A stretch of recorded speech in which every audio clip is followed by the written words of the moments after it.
Merci. La parole est à Elisabeth Pochon. Merci, Monsieur le Président.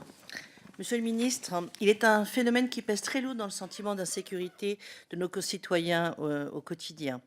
C'est celui de l'usage intempestif d'engins motorisés en milieu urbain, moto, quad. C'est un phénomène récurrent dont le coût social est très élevé.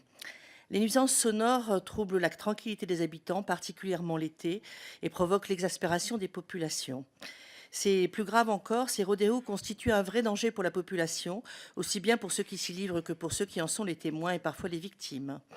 Enfin, les difficultés rencontrées par les fonctionnaires de police pour intervenir et les risques importants d'accidents que génèrent les interpellations sont un véritable facteur d'explosion sociale. Souvenons-nous de Villiers-le-Bel et plus récemment dans ma circonscription à Villemomble, dans le 93, dans laquelle une course-poursuite s'est terminée par un drame au pied des immeubles avec une femme qui a perdu un œil lors d'affrontements entre des jeunes et la police.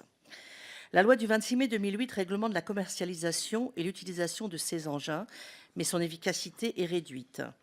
Récemment, une proposition de loi a été déposée par le groupe socialiste qui se propose de lutter contre ces circulations abusives en aggravant les sanctions et renforçant les pouvoirs de la police en matière de confiscation. Mais la question est moins juridique que pratique. Je tenais donc à vous interpeller sur les moyens ou techniques nouvelles que vous comptez dédier pour lutter contre ce fléau.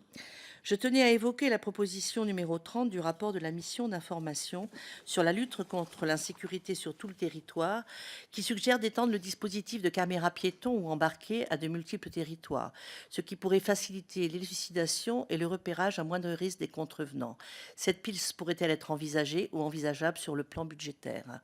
Je dois dire que au cours des précédentes législatures, le nombre de questions posées par les parlementaires prouve que cette question est dure et a besoin de trouver des réponses concrètes.